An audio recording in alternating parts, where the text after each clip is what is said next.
She's got $150,000 saved for retirement. Now, she does have about $10,000 in the bank. So we've got about $160,000 total in retirement savings. Her expenses are $5,000 a month, about $60,000 a year, and those are going to stay right at about $5,000 a month because she refinanced her mortgage. So she's got a 30-year mortgage. It's going to go from 55 to 65 to 75 to 85. So it's going to be around here for the next 30 years, which means she's going to have higher expenses into retirement because of that mortgage payment.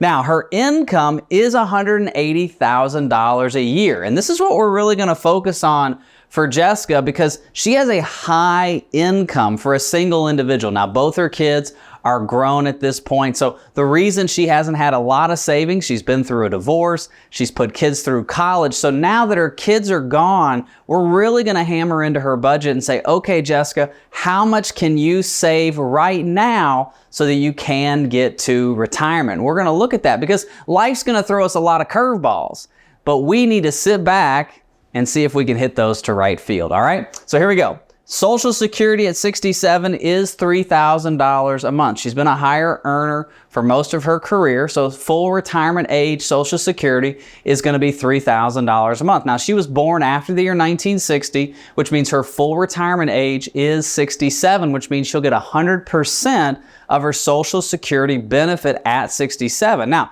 if she decides to claim earlier, if she retires earlier and claims at 62, 63, 64, 65, or 66, she's going to get a reduced Social Security benefit. Or if we get to 67 and based on market fluctuations or just working longer, she decides to delay her Social Security, she can take it at 68, 69, or 70 for an increased benefit. At 70, she'd get 124% of her full retirement benefit. So that's what we're going to really look at is when do we want to claim Social Security? How much do we need to save? And what about expenses and inflation and those kind of things? So let's look at this, just what she's doing right now. So she's 55 years old. She's got $150,000. She's putting in $584 a month or $7,000 a year into her IRA. Now, she only has IRAs the way that she is set up at her current job. There are no 401ks or 403bs or any kind of company matches. It's just all on her.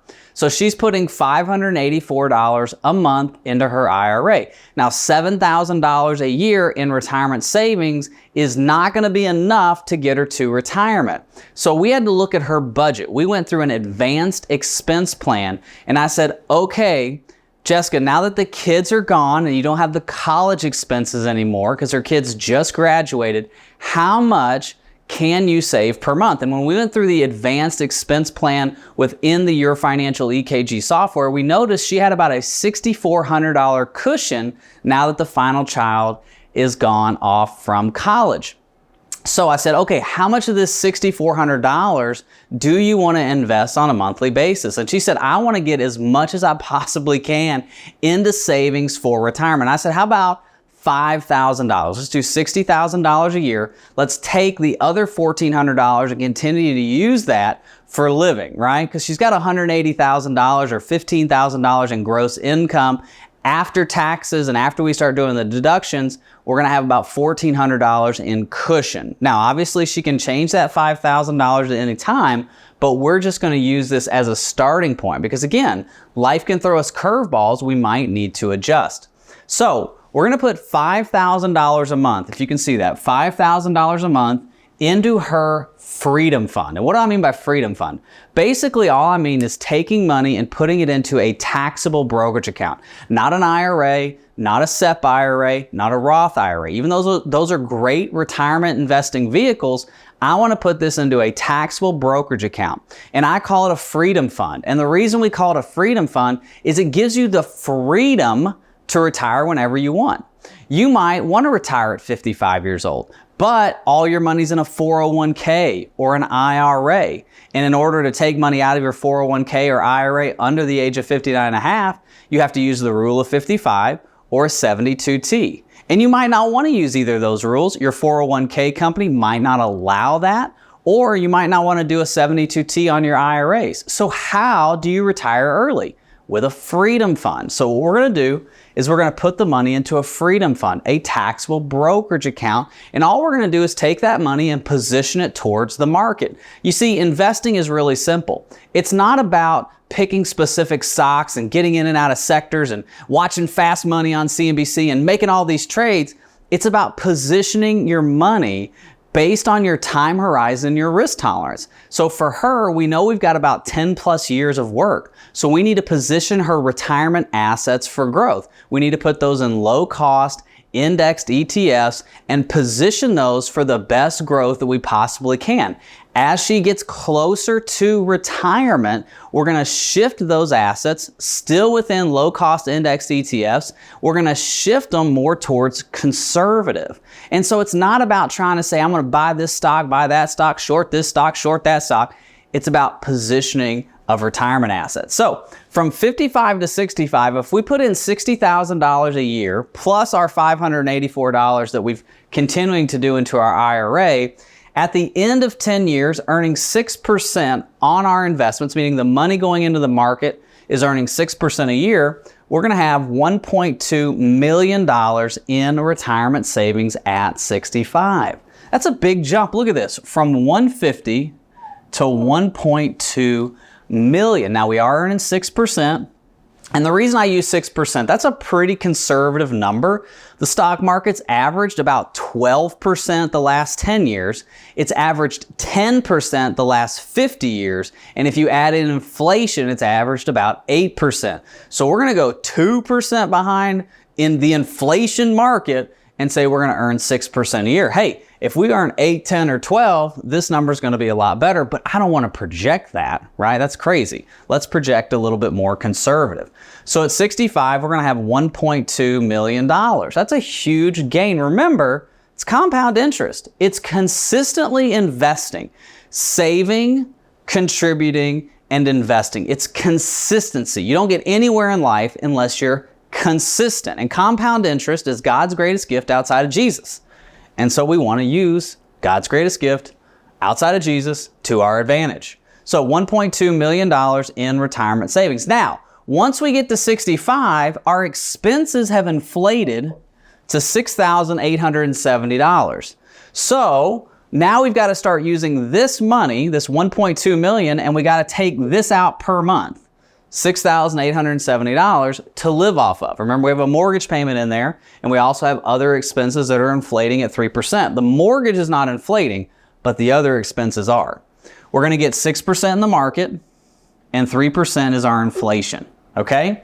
From 65 to 67, our investments go from $1.2 million to basically the same thing, $1.2 million. And the reason we're going from 65 to 67 is because at 67, we're kicking on that Social Security of $3,000 a month. Now, I get a lot of comments, hey, Drew, why don't you put COLA increases on Social Security?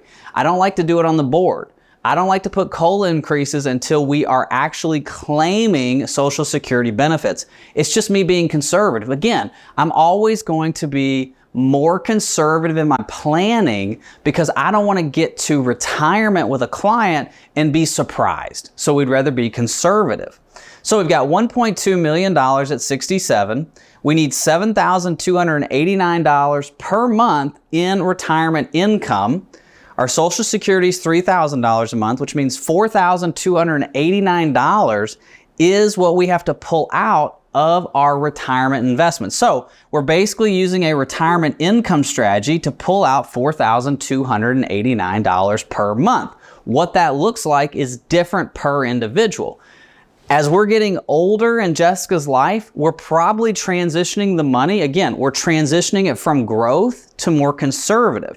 And so if we need to guarantee some income, we're going to have Social Security. We might use an annuity to guarantee some income. We might be shifting towards fixed income, dividend stocks. It just depends on what the client's risk tolerance is and what they're trying to accomplish and how we can do that with the current environment. So 67 to 77, our money grows from 1.2 to 1.3 million. Okay, now that's earning 6% a year. At 77, we've got $1.3 million. We need to take out $9,795 a month for expenses. Social Security's grown to $3,870. So this is your Social Security. This is our expenses. and this is our income. So now we need $5,925 per month coming out of our retirement assets, which at 87s puts us at $1.1 million. And at 99 years old, we're at zero, okay? So essentially, we've gone from $150,000 at 55, sacrificed, saved, invested, contributed to retirement accounts, and at 99, we have $0. We have a $782,000 paid off home because remember, we had a 30-year mortgage. So at some point, we could always sell this home. Now, Jessica lives here in the Tampa Bay area, so hopefully property values continue to rise as people continue to come to Florida, the land of the free. No taxes here. Actually, there's taxes, just no income tax. There's a state there is a property tax and there are sales tax. That makes up for the income tax. Now, so we have a home that we can obviously sell, we can reverse mortgage, we can whatever if we need to. Now, here's what I want you to think about. Keep in mind, we're using a 6% rate of return. If we lower this rate of return, it's going to lower these asset values. But what we're trying to see here now, once we've got it on the board, and once we've got it kind of figured out on the board, like, yeah, we can do this, now we take this from the board and we put it into the financial EKG software, which starts to take into account monthly inflation, taxes, all different kinds of things. We get more detailed, more granular in our planning so that whatever we're missing on the board, we now have in the software. And hey, if you want Your Financial EKG, look in the description below and we can put together a financial plan for you to get you to retirement, through retirement, and protect your ability to stay in retirement. Hey, thank you so much for watching. God bless. Bye-bye.